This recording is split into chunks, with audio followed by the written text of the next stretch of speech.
તાલાડા શહેરમાં રહેતા સિદ્દી પરિવારના પુત્ર ઇમરાન સાયલી અરુણાચલ પ્રદેશ ખાતે આર્મીમાં સૈનિક તરીકે ફરજ બજાવતા હતા, જે શહીદ થતા તાલાડા પંથકમાં શોકનું મોજું ફરી વળ્યું હતું।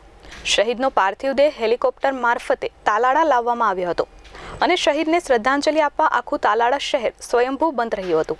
તાલાડાનો વતની આર્મીમાં ફરજ બજાવતો જવાન ઇમરાન સાયલી શહીદ થયા અને તે સમાચાર તાલાડા નગરપાલિકા, સામાજિક સંસ્થાઓ અને તાલાડા ચેમ્બર ઓફ કોમર્સને મળતા તેમના દ્વારા શહીદના શોકમાં તાલાડા ગામમાં સંપૂર્ણપણે બંધ રાખવા અપીલ કરાઈ હતી, જેના અનુસંધાને સમગ્ર તાલાડા ગામ સજ્જડ બંધ રહ્યું હતું। સવારથી શહીદના પાર્થિવ દેહને લઈને આવી રહેલા સૈનિક કાફલાની લોકો રાહ જોઈ રહ્યા હતા। બપોરે 12 કલાકે શહીદ જવાનો પાર્થિવ દેહ તાલાડા પહોંચ્યો હતો। મોટી સંખ્યામાં ઉમટેલા લોકોએ ભારત માતા કી જયના નારા લગાવી વીર શહીદ જવાનને શ્રદ્ધાંજલિ અર્પણ કરી હતી।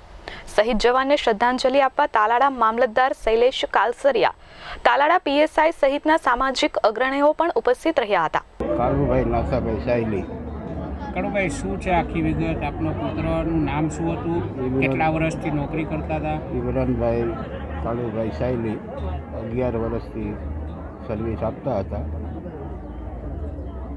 હવે અત્યારે શું બન્યું છે અને શું છે આખી દેશને માટે શહીદ થઈ ગયેલા છીએ, એનો હું ગર્વ અનુભવું છું। મને અફસોસ છે કે મારા દેશના જવાનો ઓછા થયા, એનું મને બહુ જ દુઃખ છે અને હજી પણ મારી પાસે એવા છોકરા હોય તો દેશ માટે આપવા તૈયાર છું। ચોક્કસથી કાળુભાઈ, વાત કરવામાં આવે તો કઈ રીતે એમનું મોત નીપજ્યું છે? અકસ્માત થયેલો છે, આવવામાં ગાડી ખાઈની નીચે ગરી ગઈ છે। 10-12 જવાનો અમારે અંદર શહીદ થઈ ગયેલા છે।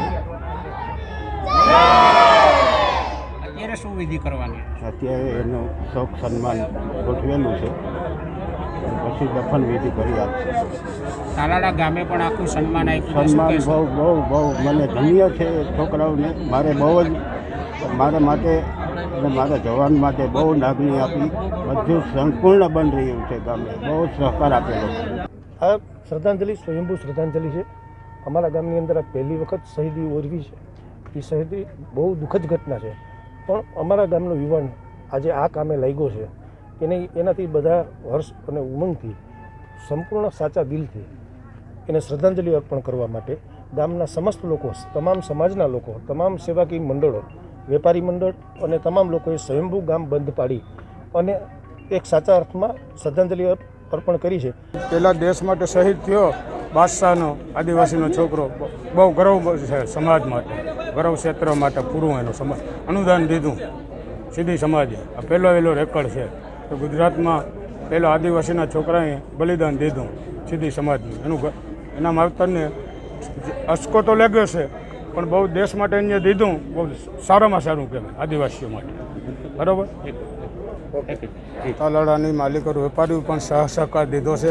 દુકાન તમામ સોમનાથ જિલ્લાના તાલુકાના બંધેના સહકાર આપ્યો છે, એનો ખૂબ ખૂબ આભાર વેપારીનું માન્ય છે તાલાડા તાલુકાને। આજે શહીદ ઇમરાનભાઈની અંતિમ વિધિની અંદર આખા ગીર સોમનાથ જિલ્લામાંથી હજારોના પ્રમાણમાં લોકો શ્રદ્ધાંજલિ આપવા માટે તાલાલા ગીર પધાર્યા છે। તાલાલામાં શહીદ માટેનો આ પહેલો બનાવ છે કે એટલી બધી જથ્થામાં દરેક સમાજના લોકો શ્રદ્ધાંજલિ આપવા માટે એકઠા થયા હોય અને ગામના દરેક સમાજ અને આખા ગીર સોમનાથ સમાજ એ માને છે કે જે શહીદી છે એની આપણા માટે વહોરી લીધી છે અને હંમેશા શહીદને શ્રદ્ધાંજલિ એ ડાયરેક્ટ જન્નત ગણાય છે। તો માનું છું કે ઇમરાનભાઈને આજે દેશ માટે શ્રદ્ધાંજલિ આપવામાં આવી છે અને દેશ માટે એને જે આપનું સમર્પિત આખું જીવન કરી દીધું છે એના માટે ગીર સોમનાથ, તાલાડા તાલુકો, તાલાલા ગામ અને સમસ્ત મુસ્લિમ તથા હિન્દુ સમાજ એને શ્રદ્ધાંજલિ આપે અને સલામ કરું છું। ચેતન અપારનાથી એસ24 ન્યૂઝ, સોમનાથ।